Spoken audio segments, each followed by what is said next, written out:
पाकिस्तान तहरीक इंसाफ ने शहर इक़्तिदार में पंडाल सजा लिया, तैयारियां मुकम्मल कर ली गई। कारकुनान की आमद का सिलसिला जारी।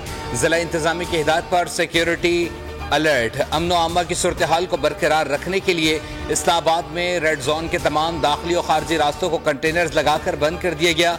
फैजाबाद इंटरचेंज मुकम्मल तौर पर सील। एक्सप्रेस हाईवे खन्ना पुल के मकाम पर कंटेनर्स मौजूद। रास्ते बंद होने की वजह से शहरियों को शदीद मुश्किलात का सामना। जिला इंतजामी के मुताबिक रावलपिंडी इस्लामाबाद को मिलाने वाले मुतबादिल रास्ते खुले हैं। शहरी 9th एवेन्यू का रास्ता इस्तेमाल कर सकते हैं। पीर बदाई से गोलड़ा मोड़ इस्लामाबाद का रास्ता भी खुला है। रेड जोन दाखिले के लिए मुसाफिरों को मारगला रोड के रास्ते से जाने की इजाजत होगी।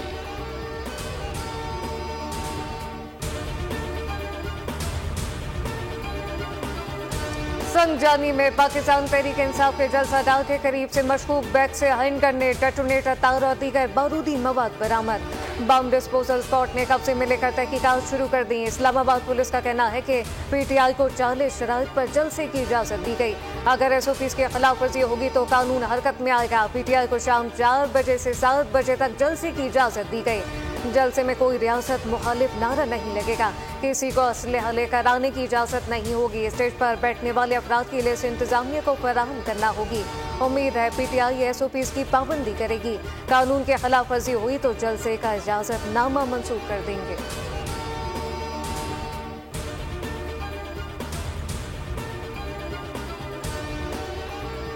तहरीक इंसाफ का इस्लामाबाद जलसे के लिए रेस्क्यू 1122 एहलकारों को ढाल बनाने का फैसला।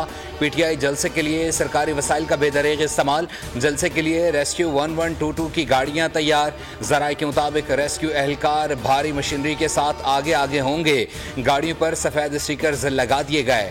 स्टिकर से रेस्क्यू 1122 को छुपाया गया है। गाड़ियों में एम्बुलेंसेज और फायर व्हीकल्स शामिल।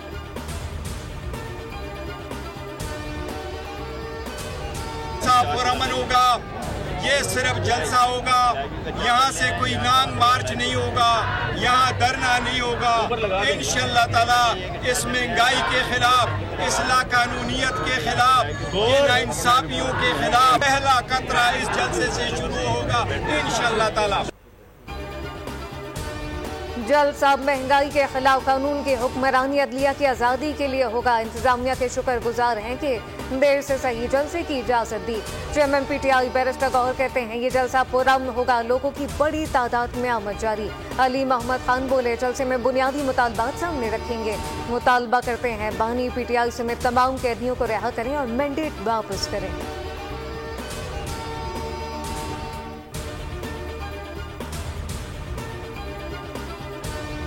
होने जा रहा है इस्लामाबाद के अंदर। आज पूरे वसाइल इस्तेमाल करके उनको वहां से यहाँ लाया जाएगा। मजे की बात यह है कि दूसरों को पटवारियों के ताने देने वाले जो है वो जलसा जो है वो मुलतवी होने पे 5-5 हजार का रेट था। अल्लाह जाने आज जलसे में आने का रेट क्या होगा। लेकिन जो 40 से ज्यादा रेस्क्यू 1122 जो इस वक्त खैबर पख्तूनख्वा के लोगों के लिए मौजूद होनी चाहिए। वहां पर जो पेशेंट्स हैं, जो लोग बीमार पड़ेंगे, उनको रेस्क्यू 1122 नहीं मिलेगी। उनको जो है वो रेस्क्यू 1122 जो है वो यहाँ पे सफेद स्टिकर लगा के उनको इस्लामाबाद में लाया जा रहा है। सरकारी वसाइल का इस्तेमाल करके लोगों को जलसे में लाया जा रहा है। इस्लामाबाद में आज एक तमाशा होने जा रहा है। वज़ीर इत्तलात पंजाब असबा बुखारी की न्यूज़ कॉन्फ्रेंस। कहा कोई और काम करे तो ये घटिया जहनियत के साथ ग्राउंड में आते हैं। हमें इनके करतूतों से डर लगता है। जलसे जलूस करने पर कोई एतराज़ नहीं। इनके जलाओ गहराव पर कल भी एतराज़ था, आज भी है।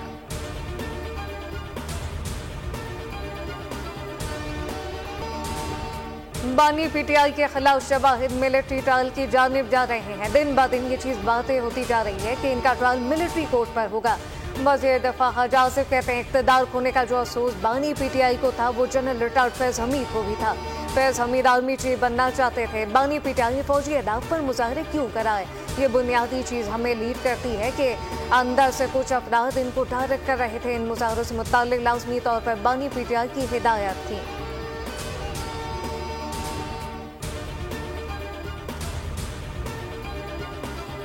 पीटीआई से ना तो मुज़ाकरात हो रहे हैं और ना कोई इम्कान है। पाकिस्तान में फौजी तनसीबात पर हमला करने वालों के खिलाफ मिलिट्री कोर्ट्स में समाअत का फैसला कानून के मुताबिक होगा। पाकिस्तान हाई कमीशन लंदन में इसहाक डार की प्रेस कॉन्फ्रेंस। कहा, पाकिस्तान के आलमी सतह पर तनहा होने का तासुर गलत है। बदकिस्मती से PTI दौर में एक वजीर के गैर जिम्मेदाराना बयान से सूरत हाल खराब हुई। बरतानिया के साथ ताल्लुकात अहमियत के हामिल हैं, क्योंकि यहाँ मुकीम 17 लाख पाकिस्तानी हमारा असासा हैं।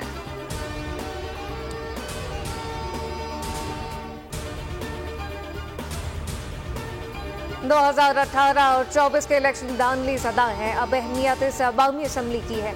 यहाँ से कानून पास होंगे। मौलाना फजलुर रहमान का लाहौर में गोल्डन जुबली खत्म नबूवत कॉन्फ्रेंस यौमुल फतह से खिताब।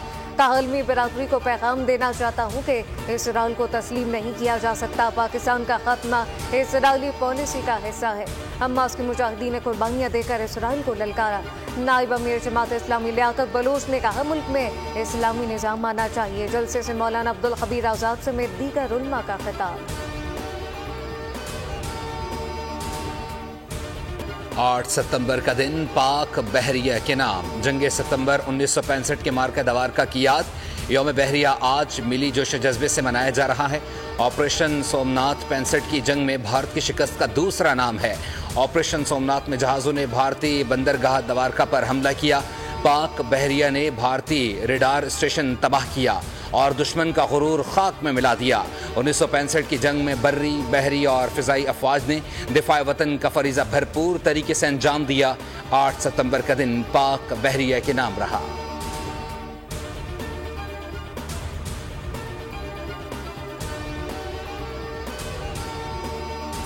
यौम बहरिया के मौके पर वज़ीर-ए-आज़म शहबाज शरीफ की पाकिस्तान नेवी को मुबारकबाद। पैगाम में कहा कि समंदरी सरहदों के तहफ़्फ़ुज़ के लिए पाक बहरिया की साबित करनी और आज़म मिसाली है। पाक बहरिया की कुर्बानियाँ खिदमत समंदरी हदूद के तहफ़्फ़ुज़ पर ख़राज तहसीन पेश करते हैं। वज़ीर दाखिला मोहसिन नकवी ने कहा कि 8 सितंबर हमारी दिफाई तारीख का एक और अजीम और शान यादगार दिन है। 1965 की जंग में पाक बहरिया के सरफरोशों ने दुश्मन की समंदरी ताकत का गुरूर मलिया मेट कर दिया। वज़ीर आला पंजाब मरीम नवाज ने अपने पैगाम में कहा कि पाकिस्तान की समंदरी हुदूद की हिफाजत करने वाले पाक बहरिया के अफसर और जवान हमारा फ़ख्र हैं। दिफाई वतन में पाक बहरिया के नाकाबिले फरामोश किरदार को तारीख में हमेशा याद रखा जाएगा।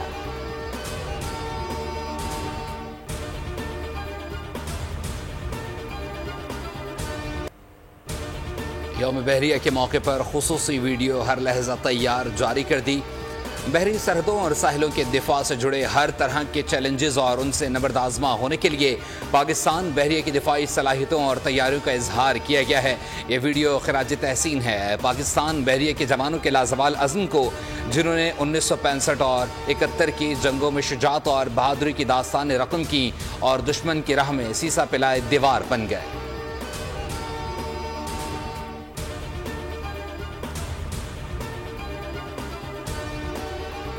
पाकिस्तान समेत दुनिया भर में ख़वानदगी का आलमी दिन आज मनाया जा रहा है। दिन मनाने का मकसद दुनिया भर के करोड़ों नाख्वानदा अफराद को तालीम की अहमियत से रोशनास कराना है। सदर आसिफ अली जरदारी ने आलमी यौम ख़वानदगी पर अपने पैगाम में कहा कि कौमों का मुकद्दर बदलने में तालीम और ख़वानदगी का अहम किरदार है।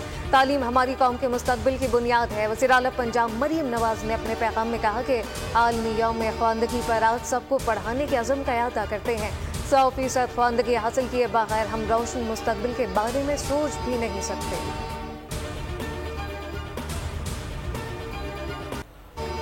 गजा पर सहूनी फोर्सेस के वहशियाना हमले जारी। मजीद 31 फ़लस्तीनी लुक़मा अजल बन गए। जबालिया कैंप पर इजरायली बमबारी से गजा सिविल डिफेंस के डिप्टी डायरेक्टर अहले खाना समेत शहीद। हमास के 2 कमांडर भी शहीद हुए। जनूबी लबनान में इजरायली फायरिंग से तिब्बी हमले के 3 अहलकार शहीद हो गए। गजा में जारी जंग से शहादत की तादाद 40,990 से तजावुज़ कर गई। 94,600 तक जा पहुंची।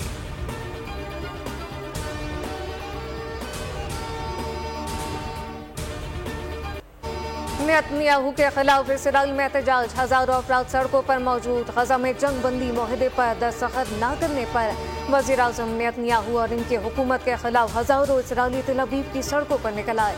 मुजाहिरीन ने जंग बंदी के हक में नारे लगाए। नेतन्याहू से यरगमालियों की वापसी के लिए फौरी तौर पर जंग बंदी मुआहदा करने का मुतालबा दोहरा दिया।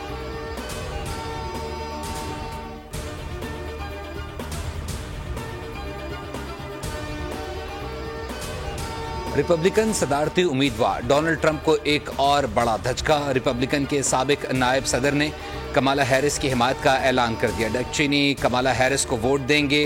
बेटी लिज चीनी कहती हैं कि उनके वालिद ने पार्टी की सियासत से बालातर होकर मुल्क के लिए फैसला किया। कमाला हैरिस ने हिमायत पर डक चीनी का शुक्रिया भी अदा किया।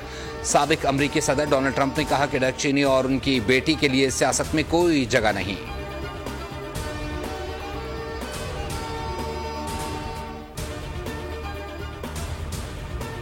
तूफान यागी ने चीन के बाद वियतनाम में भी तबाही मचा दी। मुख्तलिफ हादसात में 4 अफराद हलाक हो गए। वियतनाम के शुमाली इलाकों में तूफानी हवाओं से घरों की छतें उड़ गईं। तूफान की जद में आकर 78 अफराद जख्मी हुए। इससे कबल चीन में तूफान के बाद बिजली गिरने, शदीद बारिश और तेज हवाओं से दरख्त उखड़ गए थे, जिससे 2 अफराद हलाक और 92 जख्मी हुए।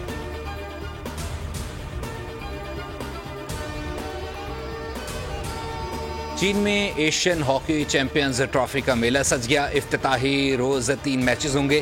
पाकिस्तानी टीम अपना पहला मैच मलेशिया से खेलेगी। पाकिस्तान और भारत समेत इवेंट में 6 टीमें हिस्सा ले रही हैं। रिवायती हरीफ पाकिस्तान और भारत में टाकरा 14 सितंबर को होगा।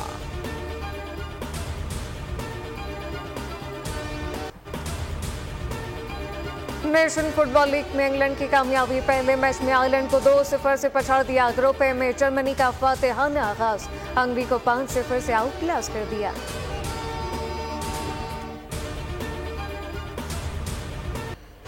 यूएस ओपन टेनिस का विमेन्स सिंगल्स टाइटल बेलारूस की अरियाना सेबलेंका के नाम। होम फेवरेट अमेरिका की पेग्योला को स्ट्रेट सेट में मात देकर पहली बार इवेंट में अपना नाम बना लिया। सेबलेंका का 3रा ग्रैंड स्लैम टाइटल है। पैरालंपिक गेम का आखिरी रोज रंगारंग अख्तामी तकरीबा रात पेरिस में मुनाकिद होगी। ट्रैक और पोल पर नए रिकॉर्ड कायम। मर्दों और खवातीन की 400 मीटर रेस और शॉट पुट रिबन में चीनी एथलीट के वर्ल्ड रिकॉर्ड के साथ गोल्ड मेडल। ब्लाइंड फुटबॉल में मेजबान फ्रांस ने अर्जेंटीना को हराकर तलाई तमगा जीत लिया, जबकि व्हीलचेयर बास्केटबॉल और वॉलीबॉल में अमेरिका ने गोल्ड मेडल अपने नाम किया। और एक्शन और एडवेंचर से भरपूर हॉलीवुड मूवी बॉर्डरलैंड का फाइनल ट्रेलर जारी कर दिया गया। फिल्म कल सिनेमाघरों की जीनत बनेगी। सब्सक्राइब करें और बेल दबाएं ताकि कोई खबर रह न जाए।